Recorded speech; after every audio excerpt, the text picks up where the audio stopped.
à 3 kilomètres de là, sur la côte, un homme avait le regard rivé sur l'horizon bleu. Son costume froissé pendait sur sa silhouette longéline. Le col de sa chemise était déboutonné sous le nœud de sa cravate. Un grillage surmonté de fils barbelés avait été coupé entre 2 poteaux, de façon nette et précise, probablement avec un outil de professionnel. Avec le grillage ouvert, rien ne faisait obstacle entre la falaise haute d'une 20aine de mètres et lui. Il pouvait voir par-dessus le rebord, mais ne s'approcha pas davantage, par peur du vertige. « Vous voulez voir ou pas ?» demanda le fermier. À contre-cœur, le capitaine Alacardi se tourna vers la scène de crime, bien qu'en l'occurrence, le terme fût exagéré. « Ils m'ont siphonné tout mon foutu réservoir !» poursuivit le fermier en désignant le bouchon qui pendouillait. Bob Hutton, l'agent qui avait appelé, secoua la tête en signe de compassion et, hardi, réprima un soupir. C'était à ça que servait un lieutenant de police ici. Et ensuite, on appellerait la commissaire pour un chat perché dans un arbre. Certes, il avait voulu changer d'air après Sandbrook, mais là, c'était absurde. « Nous vous rappellerons, » dit Hardy en se dirigeant vers la voiture de patrouille, tandis que le fermier leur demandait pourquoi il n'était pas venu avec la police scientifique. « Vous m'avez appelé à 7 heures pour ça ?» demanda-t-il à Bob quand le fermier se trouva hors de portée de voix. « N'est pas assez bien pour vous ?» railla l'agent. Hardy ne releva pas. Ce n'était pas la première pique qu'un membre de sa nouvelle équipe lui lançait, et ça ne serait pas la dernière.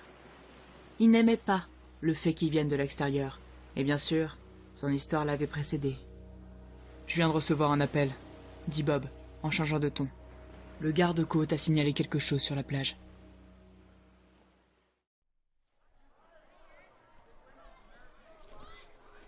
Le temps que Bess arrive à l'école, la journée sportive battait son plein. Le terrain était couvert d'enfants portant des tenues aux couleurs de la ville. Un coup de pistolet donna le départ de la course en sac des 3 ans. Il faisait chaud. Les professeurs distribuaient de l'eau et les couleurs étaient éclatantes. Bess chercha Danny du regard.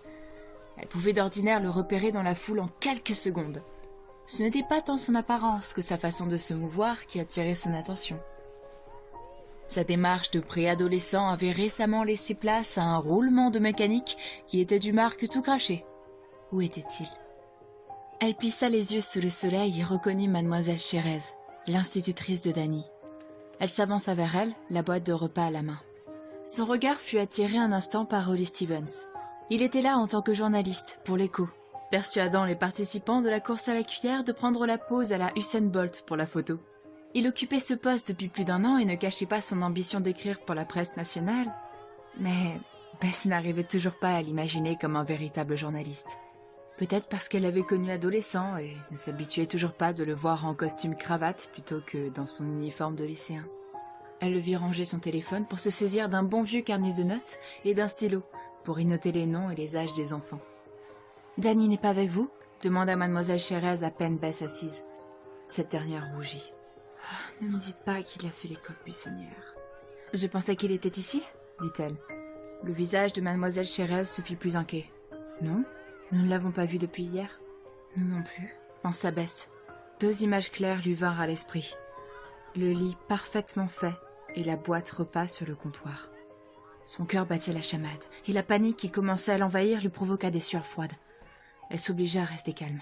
Ce n'était probablement rien, mais ses doigts se glissèrent sur les touches tandis qu'elle cherchait le numéro de Danny sur son téléphone.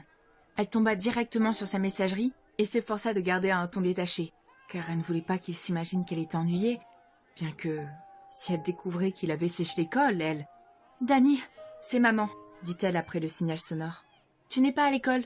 Peux-tu me rappeler tout de suite, mon chéri? Je veux juste savoir où tu es. » Tout en parlant, elle anticipait déjà ce qu'elle ferait ensuite, et, juste après avoir raccroché, elle appela Jack Marshall, le marchand de journaux, pour vérifier si Danny avait bien fait sa tournée plus tôt dans la matinée. Mais il ne s'était pas présenté au travail, et n'avait pas appelé. Cela ne lui était jamais arrivé. Bess n'imaginait pas ce qui avait pu obliger Danny à rater sa tournée de livraison de journaux. Son appel suivant fut bref, afin de garder la ligne libre pour Danny. « Marc, c'est moi. Rappelle-moi tout de suite. » Et maintenant, elle avait déjà connu, dans une moindre mesure, ce sentiment de terreur, comme toutes les mères, quand une petite main s'échappe de la vôtre, au supermarché ou à la fête foraine. C'est la vitesse à laquelle il vous frappe qui vous saisit. La façon dont on pouvait passer du bonheur à l'enfer en un éclair. Votre respiration se fait saccader et les battements de votre cœur s'accélèrent. Puis, dans la seconde qui suit, l'enfant réapparaît et vous le serrez dans vos bras si fort que vous l'écrasez avant de l'obliger à vous faire face et de lui passer un savon qu'il n'oublierait jamais. La panique s'efface aussi vite qu'elle est apparue, mais vous en ressentez encore les effets secondaires, des heures plus tard, à savoir la montée d'adrénaline et les horreurs que l'on peut s'imaginer. Bess essaya de se calmer, pour garder les idées claires. Elle devait absolument garder les idées claires. Elle vit Tom Miller, le meilleur ami de Danny, avec une médaille en plastique pendue à son cou. Elle se forçait à marcher et non courir vers lui, à parler et ne pas crier. « Danny n'a pas dit s'il allait quelque part ce matin, Tom ? Tout va bien, il n'a rien fait de mal. » Tom secoua la tête, et Bess n'eut aucune raison de ne pas le croire.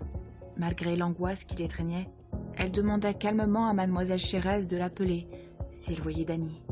Elle rebroussa chemin, et sentit le regard de l'institutrice dans son dos. Du coin de l'œil, elle vit qu'Ollie Stevens la regardait, à l'affût. Elle se retourna et balaya une dernière fois le terrain du regard, mais la panique l'aveuglait, et son instinct lui disait que Danny n'était pas là.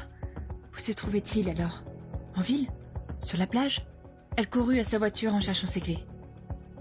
La route, qui menait à Broadchurch, miroitait sous le soleil de plomb.